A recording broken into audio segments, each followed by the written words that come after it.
आदिवासी समुदाय की बुनियादी मांगों, समस्याओं और संवैधानिक हक को लेकर आज झाबुआ के थांदला के दशहरा मैदान में एक जयस महापंचायत बुलाई गई। इस महापंचायत में पहुंचे वक्ताओं ने आदिवासियों के संवैधानिक अधिकारों की सरकारों द्वारा उपेक्षा किए जाने और राजनीतिक दलों से जुड़े आदिवासी समुदाय के जनप्रतिनिधियों के द्वारा चुप्पी साधे जाने का मुद्दा उठाया और साथ ही साथ यहाँ पर जयस की ओर से जो थांदला विधानसभा के लिए अधिकृत उम्मीदवार हैं उनको भी यहाँ पर लॉन्च किया गया। इस पूरे सम्मेलन को लेकर, कार्यक्रम को लेकर वक्ताओं ने क्या क्या कहा और जो एजेंडा बताया, जो चिंता व्यक्त की, वो भी सुनिए। आज हमने जो जयस महापंचायत थांदला में रखी है, ये हमारे जयस समर्थित उम्मीदवार माजूभाई डामोर, एक शिक्षित जो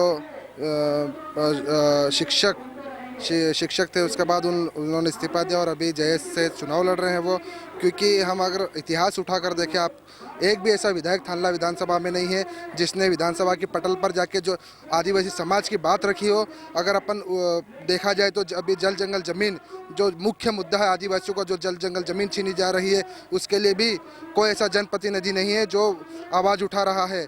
और ना तो धरातल पर उठा रहा, ना विधानसभा में जाके उठा रहा है। और दूसरा जो पलायन, मेन एक बहुत बड़ा मुद्दा पलायन भी है। पलायन रोकने के लिए ना तो विधायक कुछ कर रहा है, ना भूतपूर्व विधायक जो अभी अनुसूचित जनजाति के प्रदेश अध्यक्ष कलसिंह जी भाबर जो बोल रहे थे कि आदिवासी शौक से पलायन के ले जाते हैं। मैं उनको चैलेंज करना चाहता हूँ, एक महीना अगर शौक से पलायन पर जाके और मजदूरी करके मुझे बता दे तो मैं उनको मान जाऊँगा। और दूसरी बात, जल जीवन मिशन के तहत जो गांव-गांव में, फलिया में, घर-घर में पानी पहुंचाना था, ऐसे कई गांव में जहां पर अभी तक पानी नहीं पहुंचा। मैं खुद काकनवानी का निवासी हूं, मेरा गांव काकनवानी है जो कि थांदला ब्लॉक में पड़ता है। वहां पे अभी भी बड़ी बुरी स्थिति है पानी की, लेकिन जो वादे हैं, जो सुविधाएं हैं, वो सिर्फ कागज़ पे ही बताई जाती है, धरातल पे कुछ नहीं रहती है। इसलिए हम अभी हमारे जो माजूभाई डामर उन्हें विधानसभा में भेजना चाहते हैं, ताकि हमारे जो संस्कृति, जो हमारे अधिकार हैं, जो हमारे मूलभूत सुविधाएं हैं, उनकी वो बात कर सके और उनकी रक्षा कर सके। इसलिए हम माजूभाई डामोर के समर्थन में ये जिला जयस महापंचायत रखी थी।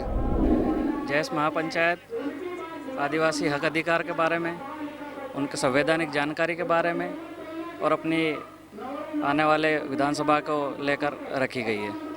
इसमें कहीं ना कहीं अपन देखते हैं तो कांग्रेस और भाजपा के लोग हैं जो वीर सिंह जी भूरिया है, पिछले 2 बार विधानसभा चुनाव जीत कर विधायक रहे हैं, और कलसिंह जी भाबर है जो 2 बार विधायक रहे और वर्तमान में प्रदेश अध्यक्ष भी है अनुसूचित जनजाति के। तो ऐसे बड़े लीडर है, लेकिन धरातल पे उनका कोई काम दिख नहीं रहा था। तो जनता जो है, जनता चाहती थी कि हम कुछ बदलाव करें। जनता खुद चाहती है कि बदलाव हो, इसलिए जनता की आवाज़ थी कि आदिवासी समाज की बात रखे, आदिवासी हक अधिकारों की बात रखे, आदिवासी अधिकारों के लिए लड़े और आदिवासी समाज की बात विधानसभा तक पहुंचाए। ऐसे व्यक्ति की हमको ज़रूरत है। इसीलिए आदिवासी समाज ने ये निर्णय लिया कि हम इस बार बदलाव करेंगे। और भाजपा और कांग्रेस दोनों, जो कि पिछले 10-10 वर्षों से राजनीति में एमएलए रहे, वर्तमान में भी भूरिया जी रहे, इनको उखाड़ फेंकेंगे और नया व्यक्ति लाएंगे, और जो ऐसे व्यक्ति को लाएंगे जो विधानसभा में हमारी बात रख सके। तो इसलिए जय संगठन ने ये तय किया कि माजूभाई डामोर को हम विधानसभा में ले जाएंगे। आज की जयस महापंचायत का उद्देश्य यह है कि हमारे समाज के जो युवा हैं उनको जागृत करना है, और जो जागृत हो चुके हैं उनको अपने माता पिता बहनें, अपने ग्रामीण में हर जगह जाकर अपने समाज की जन जागृति का करवाना है। इनके मेन उद्देश्य यही है। जयस ने, पूरे संगठन ने जयस के माध्यम से लड़ने के लिए हमें जवाबदारी दी है। तो हम जयस के हर एक युवाओं को विश्वास दिलाते हैं, उनको भरोसा दिलाते हैं कि उनका भरोसा हम कभी नहीं तोड़ेंगे।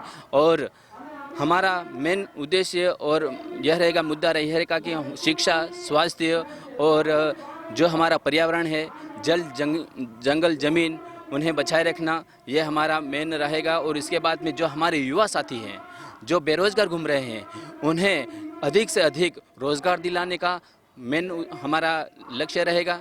हमारा बैनर तो जैसे कि हम आदिवासी पार्टी जैसे जयस है, जयस, और उसमें हमारा मेनू तो अभी फ़िलहाल बना नहीं है।